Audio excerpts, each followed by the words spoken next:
Hey guys, this is the first time I'm trying this on YouTube, so everything's gonna be kind of brand new. But anyway, hopefully this will work out great, and it's gonna be a lot of fun.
Huh.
Hey Jose, how's it going? This is my first time doing YouTube, so I'll be figuring things out as it goes along. So hopefully, let me know if the sound is good. You know, if you can hear the guitar and everything.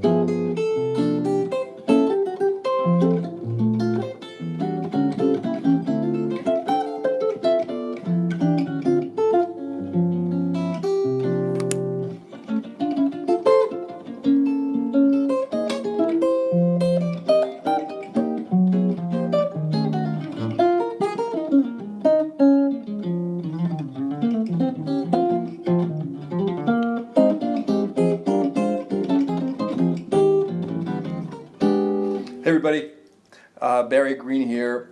First time doing the YouTube live, I guess you call it. So I'd like to see if this works out, because this is an easier way for me to archive all the videos. You're not gonna make a playlist of just these live broadcasts. It's a lot easier to, archive all this stuff. So, and the chat thing is a lot easier for me to see. Hey Derek, I'm doing good, thanks. Rafa, how are you? Yeah, any feedback you guys about the quality of the audio would be great. I can see the video, but I can't tell what's going on sound-wise, so.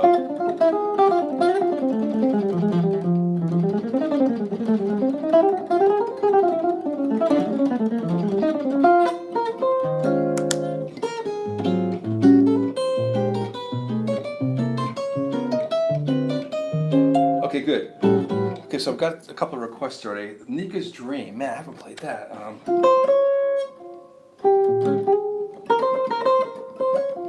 No, that's the wrong tune. That one.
Yeah, I guess I can try it. The only problem is when I play along with the drum loop, there's no way for me to switch from Latin to jazz and back and forth. So I'll do the whole thing like with a Latin feel. It's a tune I haven't done in a long time. And actually got these really great, I just got them, these great clave rhythms from a friend of mine from Puerto Rico. This will be interesting. See if I can get totally authentic. Let me get the tempo here.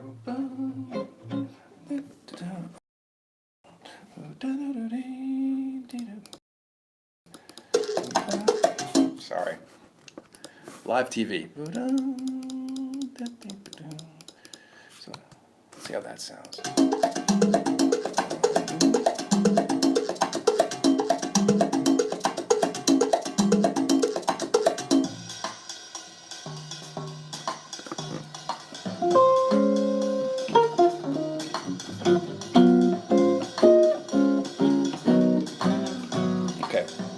All right, I'll do that. So for those of you who see me doing this for the first time, I'm going to I'll comp a couple of courses of Nica's Dream, and then I'll play the melody and solo on it. So let's give this a shot.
So that should be 2 choruses. So, I can't do the intro stuff. Like I said, or some of the arrangements because I'm just playing along with this loop. All right, so let me get back to that. Let me go back to the YouTube page. So, is everybody hearing everything okay? Okay, let's just give it a shot, and I'll read the comments a little later. So here we go. Turn up a little bit. Whoa.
Nica's Dream.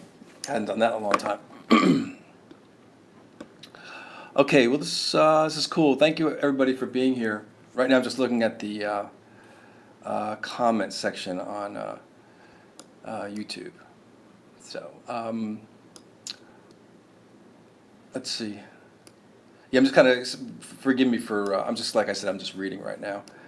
But this looks like it's going pretty well. People are enjoying this format. Zenzodine. Interesting name. One of these questions, does anybody know what the prerequisite knowledge one needs to have to follow my lessons? I mean, they're definitely intermediate. I'm looking at my speaker like it's a camera. Yeah, they're definitely intermediate to, I don't know if I would say advanced, but they definitely require some knowledge ahead of time. Although I've been trying to update my, what I call essential lessons. You know, things like I just finished one on major 2/5s, I got minor 2/5s, and that pretty much kind of give you all the stuff that I kind of rely on theory-wise in all those essential lessons. So my recommendation would just be try it out for a month. I mean, you're going to get tons of information, and it's just $20 for the month. I think there's about 80-something lessons up there. Okay, so cool. Glad, like I said, I'm glad you guys are here. Yeah, Rafa, I am using the Mevo camera, MEVO for those of you who are curious. It's really, really great. I'm not even using half the, because half the features, you can zoom in and pan and do all these really cool things. Like here's a different shot where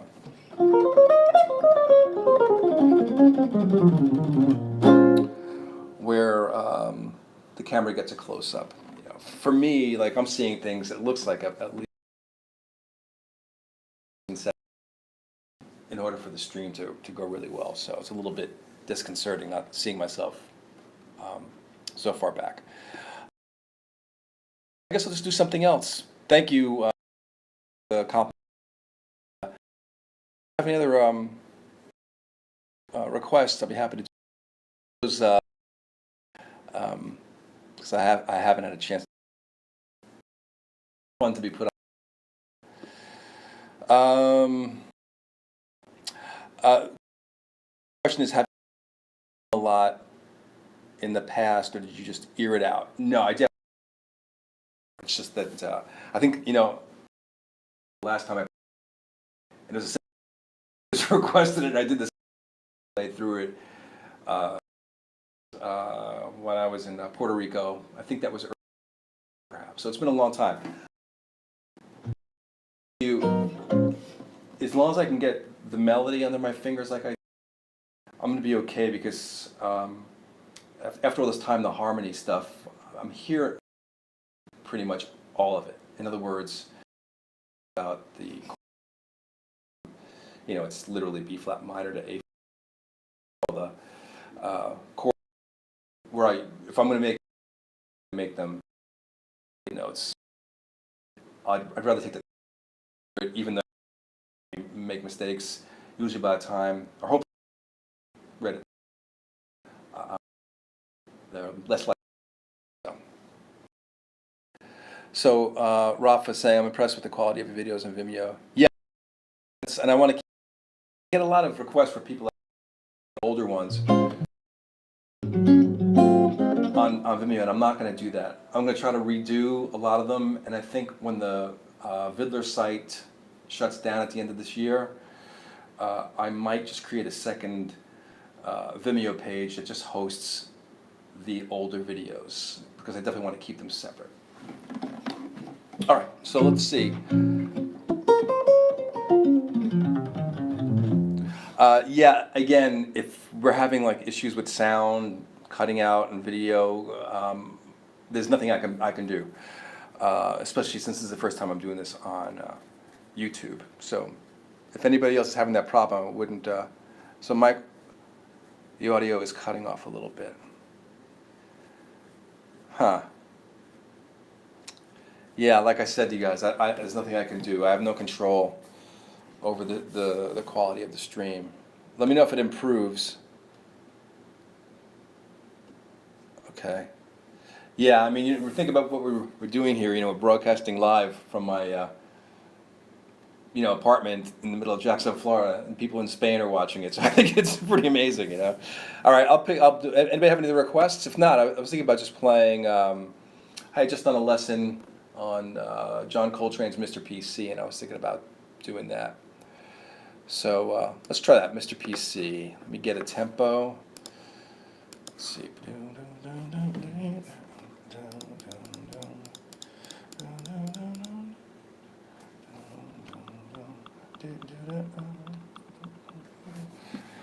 All right, so that's about 213. It has a nice Lewis Hayes groove. These loops, by the way, are from Drum Genius.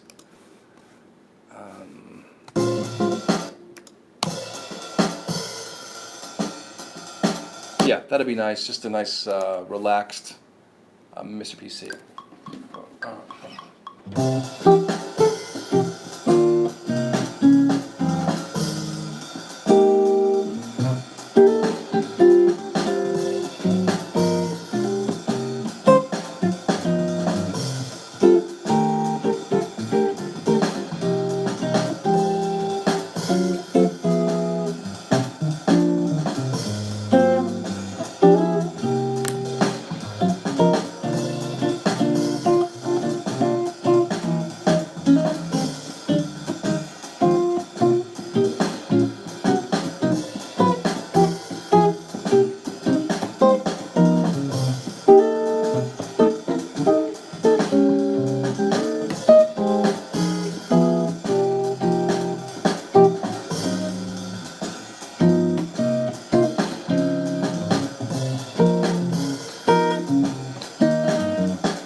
So there's a bunch of courses on Mr. PC.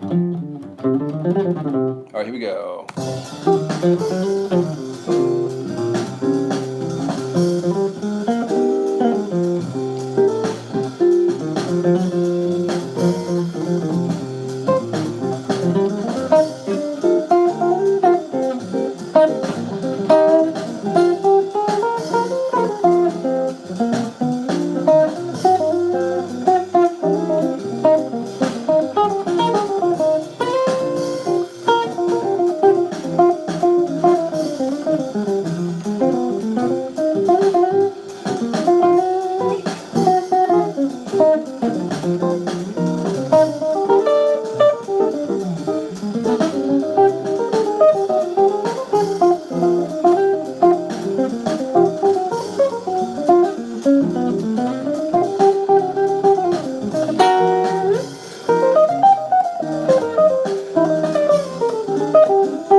Okay, Mr. PC.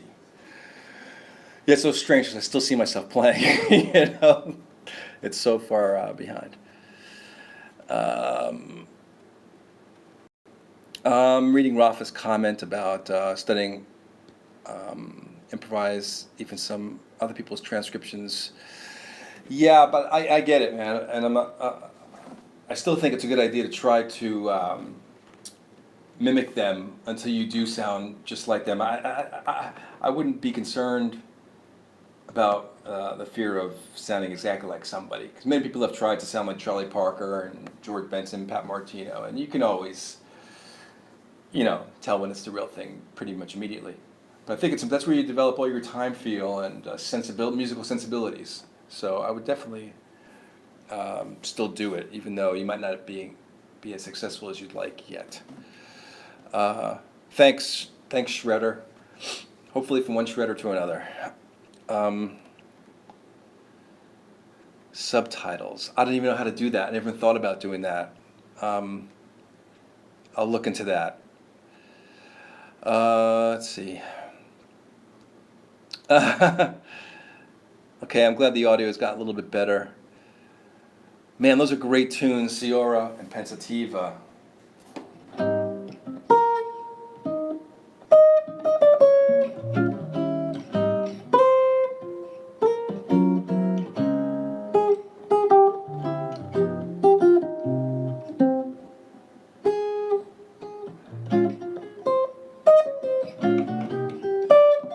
That's one that I don't know well enough. Like I said before, I can get through the changes, but that melody is a melody I don't think I can even remember ever playing. Let's see, what else? I'm trying to look through these comments, see if there's no. So it's on me to come up with the tunes. Let's see. Willow Weep. Man, that's another one too.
What does George do? No. Shit.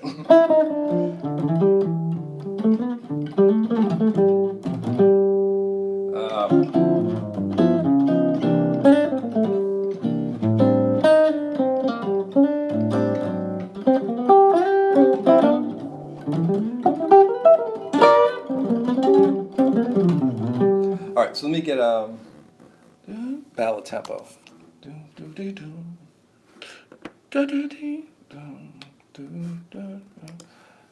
Let me see if I can have something.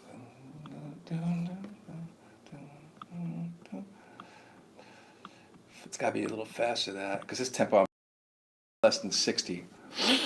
I've got this Elvin Jones thing at 64. Let me check that out.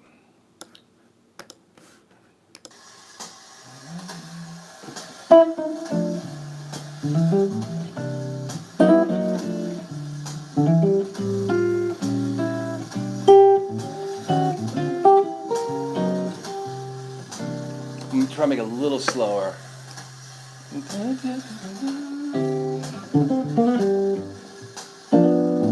Yeah, that'll work. All right, so here comes another request. Willow Weep for me. Very long count off.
All right, so that's one time through Willow Weep for me.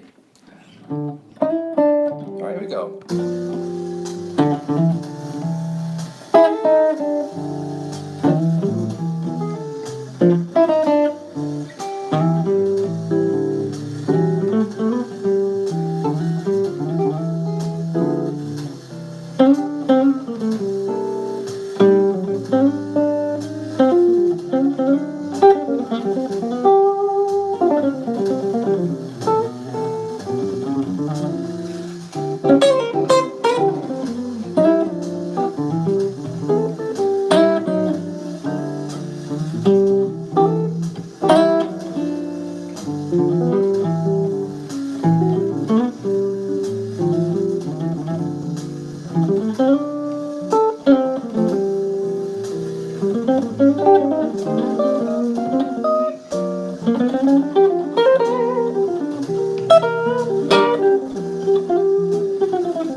Ending, but oh well. Okay, back to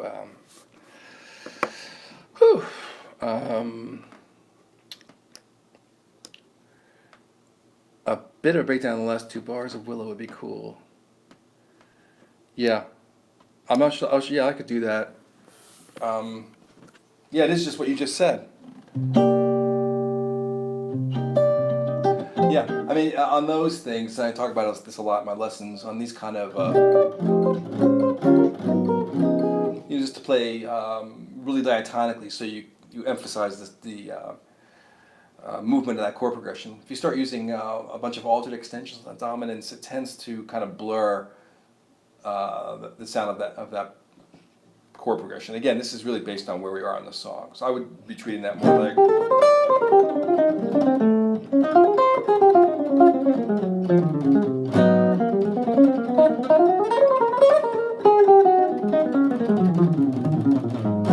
playing is basically just, however you want to look at it, all the sound of the Dorian built off the minors or Mixolydian built off the dominants, same notes with some chromaticism.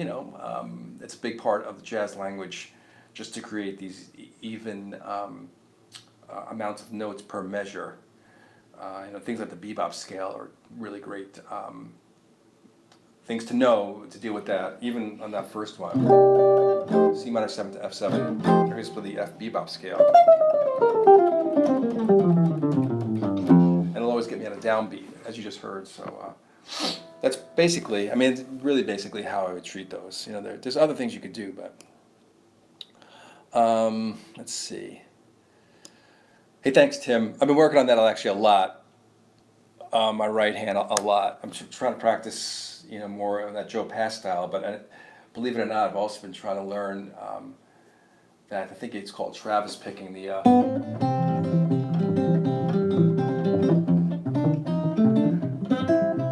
That kind of stuff. Just because my right hand, as far as finger style, is something I've definitely neglected. And I've been hearing. There's a couple of guitar players. Well, there's a lot of them, but there's a couple in particular that do it so well. Obviously Tommy Emmanuel is off the charts, but there are a lot of people I really admire that have that sound. It's such a great sound. Let me see. A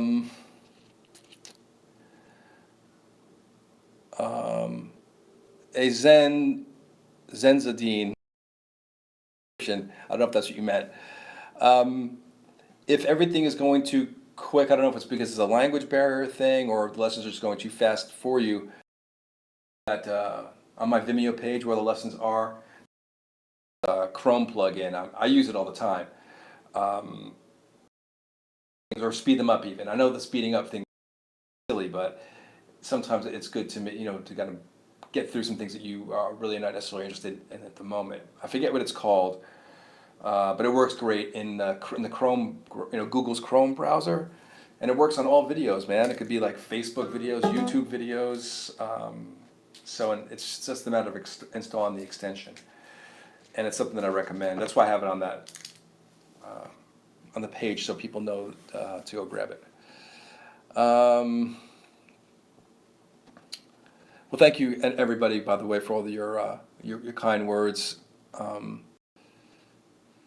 As Thomas, this is a good question that I hear often. How can you keep playing through chord changes while soloing and not getting lost?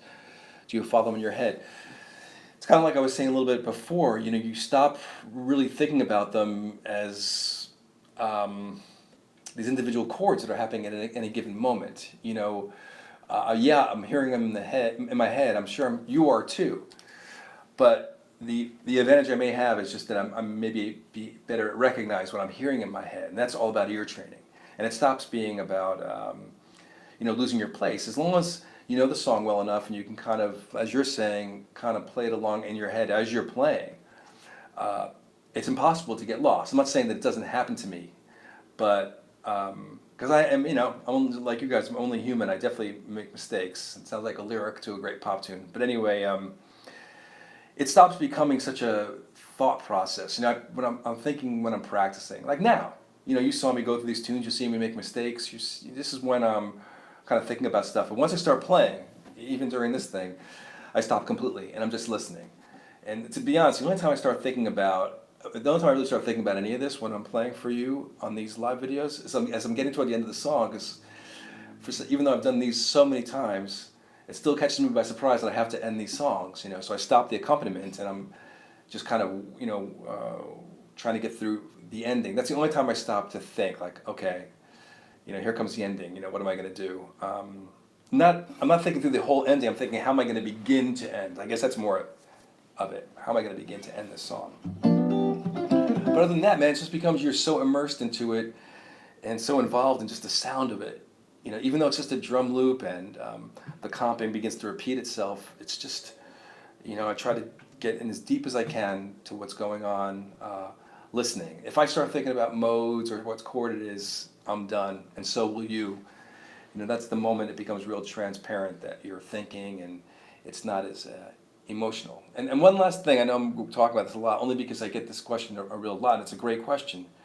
And I think it's really one of those, it's part of why there's only one Wes Montgomery and one Charlie Parker, because they realized this a long, long time ago and used it to their advantage, which is their ability just to forget everything when they're playing, you know. And I was leading up to a point, and now I've lost my train of thought, but it's good enough to me end on that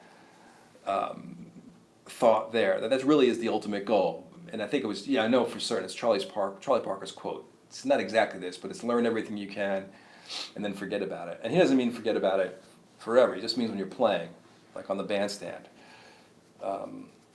So hopefully that helps. I know it's not an answer, but it's about a mindset that you should try to strive to achieve, you know. So, but like I said, man, I mean, it should take comfort in the fact that you know, if it was so easy to do this, it was just a matter of like learning your modes. We can all do that. We can all, if we put enough hours in, learn to play this instrument well. But why is there only one Pat Metheny? You know, only one Wes, and it's that thing that is I think is unteachable. To be honest with you, I think it's unteachable because it's more about the psychology of being a musician and not so much the mechanics of it. Met Miss Jones, weekend in L.A.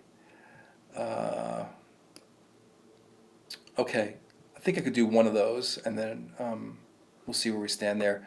Let me see if this question here, Shredder's asking a bunch of questions that are good. How do you go about learning to play over unusual changes found in tunes such as Humpty Dumpty? Well, I mean, it's just a different situation because you're not dealing so much with these traditional 2-5-1 progressions anymore. That to me is the biggest thing, and it becomes more of a modal thing where you're dealing with chords on a much more individual basis rather than you know, a sequence of harmony like 2-5-1 in G, for instance, where on a lot of modern harmony you have these different chord changes that seem unrelated, but when you know, sit and work through them, this is the practice time stuff I'm talking about, when you're using your brain the most, and you start breaking down the chord scale relationships, you usually find that they're not as unrelated as you may think. You might not be able to find them in the same chord scale, for instance, but you can certainly find a lot of commonality between them, and that's what I do.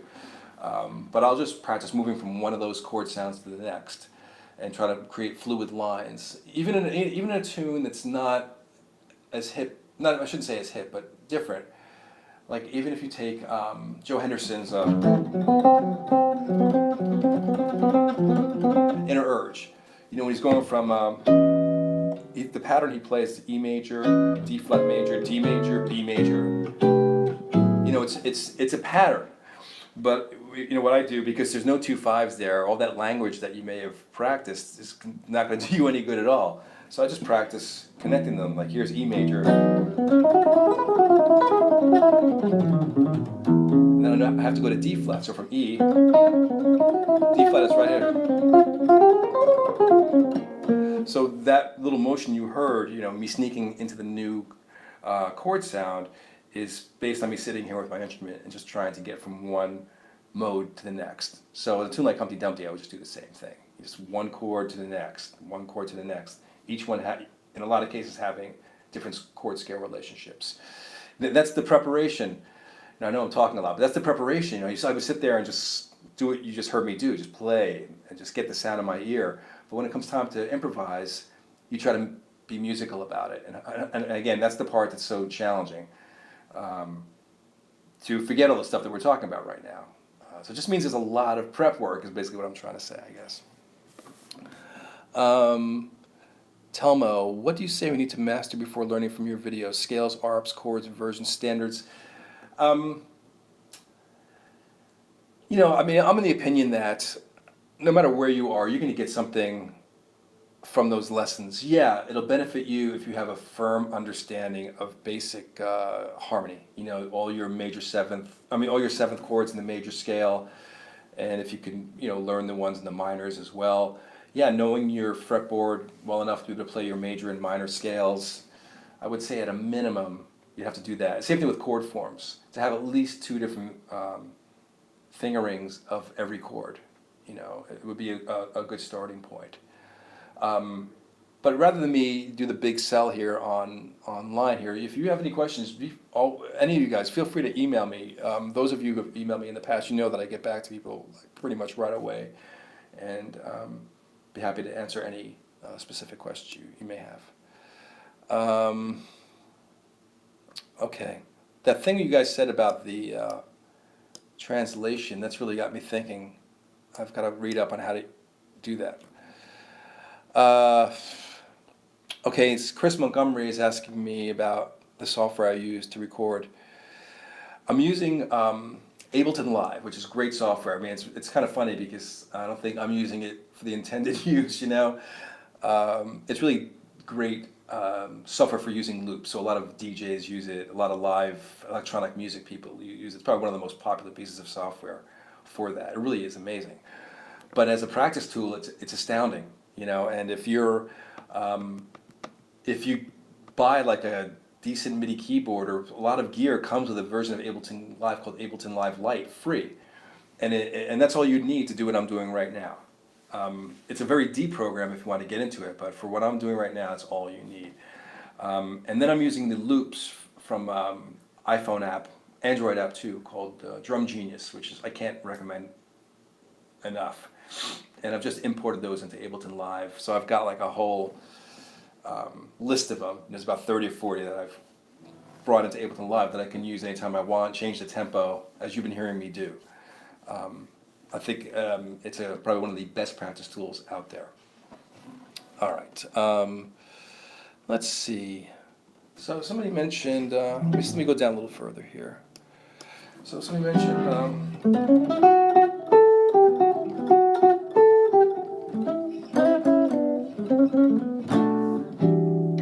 yep. All right, so let me find a groove for that. So that'd be a straight A thing, obviously. I don't have any 70s, you know, groove drum loops here. I wish I did. Let's see.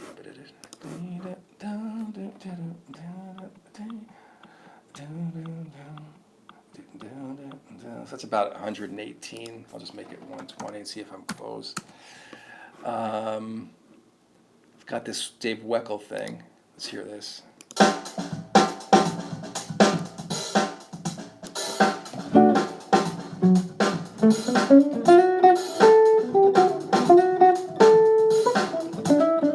Just slow it down.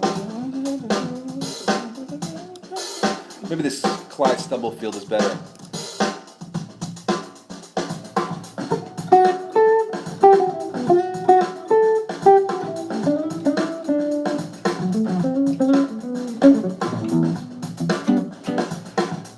Let's do that. So that's a Clyde Stubblefield funk groove, again from Drum Genius. I think a little bit under tempo. That's good. All right, so here comes, I'm just going to do one chorus because it's a really long form. And, well, that's the only reason. All right, so here's comping to George Benson's Affirmation. That's you asked me, right, Rafa? Okay, I think that's what he asked me. And then there's another question before I do this. Yeah, Affirmation, okay. How do I like apps like iRealB and Band in a Box? I mean, in a pinch, I think they're great, you know, but the accompaniment is not nearly as good as I think what you can do like in a situation like this. First, and also I think it's such great practice for you to comp your own, make your own accompaniments. You know, then you start relying on these like Band in the Box things, which are, like I said, which are great. If it's just a practice tool and it's part of your practice routine, great. But I think you should devote some time to doing what I'm doing right here. You know, because one of the questions that has come up today, and it comes up a lot, is keeping form. And these software like that can become a crutch because you know they've got it covered for you. You know, but in order for you to count on your inner ability to keep form, I think doing what I'm doing here is super beneficial. So that's my feeling. I mean, I like them. Let's put it this way: I don't use them at all. I used the Jamie Ebersol records when I was first learning to play in the late 1970s. And that's the last I've ever really dealt with those kind of things. I did it for a minute last year. When I say a minute, I mean I did about 10 or 12 of these live broadcasts with Jamie Ebersol records. And then it really became apparent, and it reminded me why I didn't do them anymore, and then thought about doing it in this manner. So is there benefit? Yeah, and I think J.B. Russell has done tons for the world of jazz education. Man, I think the guy is just incredible.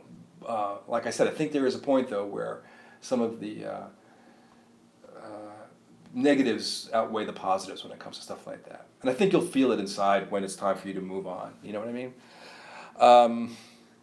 All right. What am I doing here? Oh, affirmation. George Benson. Two.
That's one time through.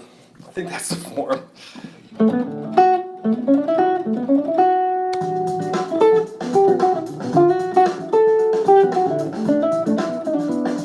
I'll turn the drums up a little bit.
All right.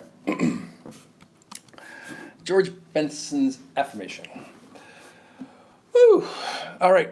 A Weekend in LA. That's a good one too, man. Weekend in LA. Is that the one that goes?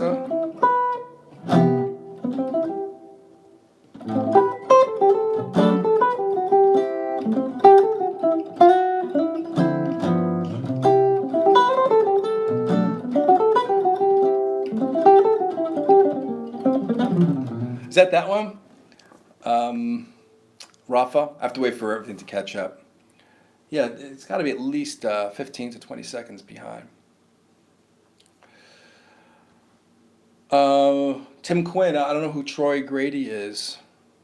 And Shredder, you're totally welcome, man. I'm glad to be here. I help you guys out if I'm helping you out. That's great. Yeah, man.